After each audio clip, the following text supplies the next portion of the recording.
Allow me to introduce myself. Gus Polinski, Polka King of the Midwest. The Kenosha Kickers. No? That's okay. I thought you might have recognized. Anyways, I had a few hits a few years ago.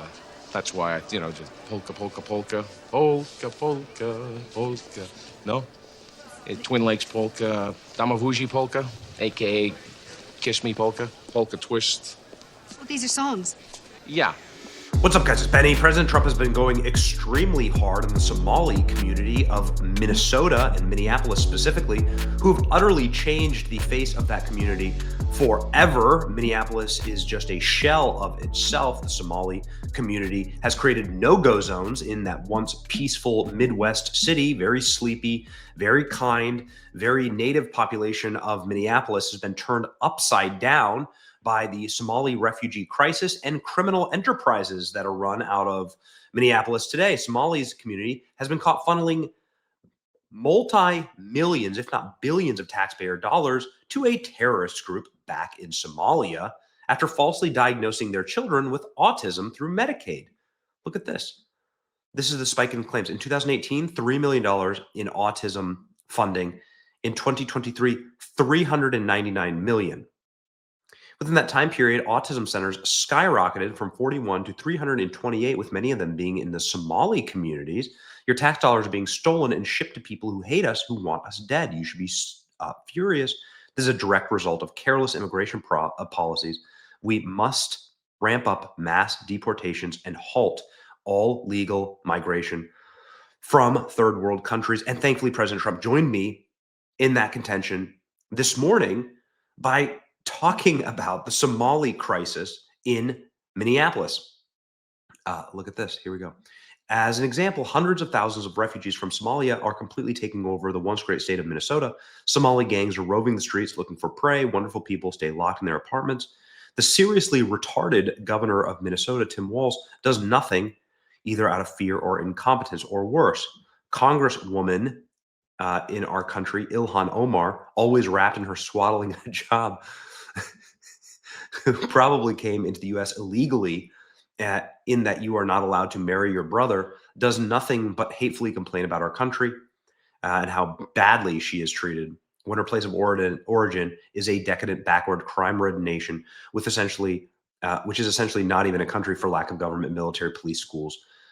So President Trump then saying that he's going to ban all third world migration. I just love it. It's amazing. This mirrors a post that we made earlier in the week, last week, with 20 million views. This was reposted even by Elon Musk. There are Somali simp and stan accounts on X that are getting roasted right now, by the way. People are afraid of Somali success, they say. One Somali does something, the whole community is targeted. They're afraid of Somali success. Okay. We're not afraid of Somali success, says this user. I'm sad that Somali immigrants are so extremely unsuccessful here in Denmark. They are a net expense to the taxpayers of $24,000 on average per Somali, worse than any other immigrant group. They're so extremely criminal that they're more than 9 times more criminal than the average Danish level. So close to 70% of all Somalis in Denmark are convicted of a violent crime by the age of 30. Why would you ever, if you love your nation, why would you ever import this group of people?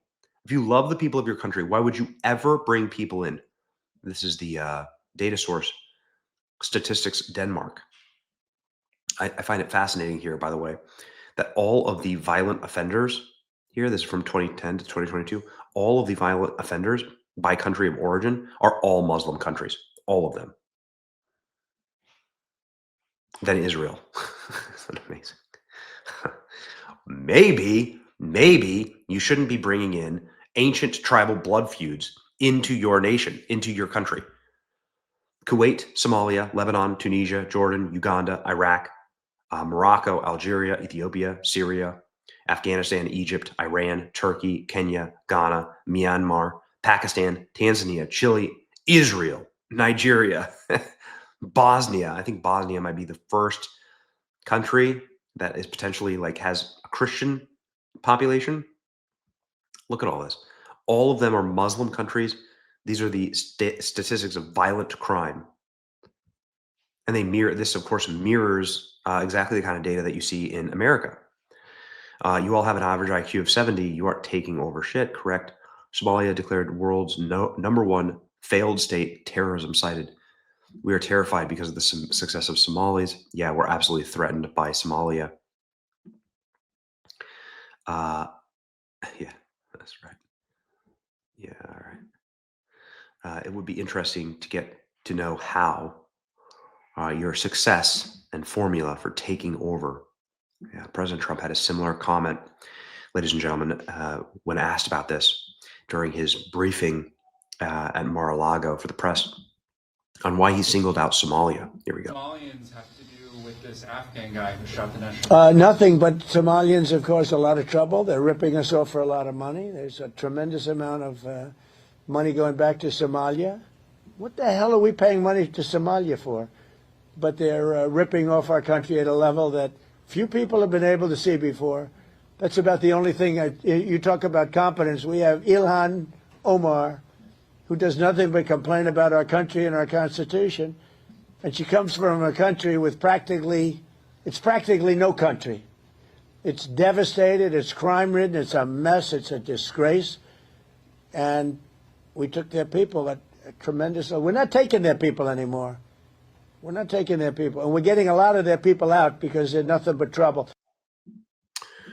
What data backs what Donald Trump has to say? Not only the crime data, but also obviously the cultural heritage data that is implicit when it comes to, like, are you going to be compatible with Western civilization? In Western civilization, in our laws, it is illegal to marry your cousins or your brother in Ilhan Omar's services.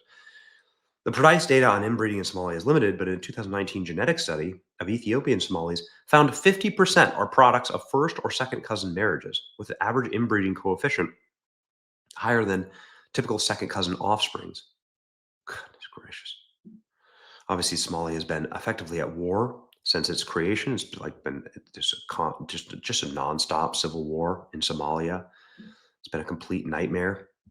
Somalia, there are 2 million Somalian refugees living abroad. Why the hell is that? A lot of them are in Kenya and Ethiopia, but a considerable portion are in the United States. Why would we ever allow that from one of the most dangerous and fraudulent countries on earth?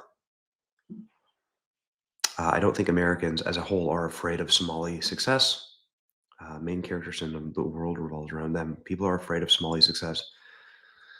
You're delusional. You haven't succeeded in anything. Why did you need to flee your own country? Nice propaganda, though. Go make Somalia great. Obama imported you. You must return. There's no explanation for this. President Trump nuking a reporter who asked about his new immigration policies in just perfect Trump fashion here.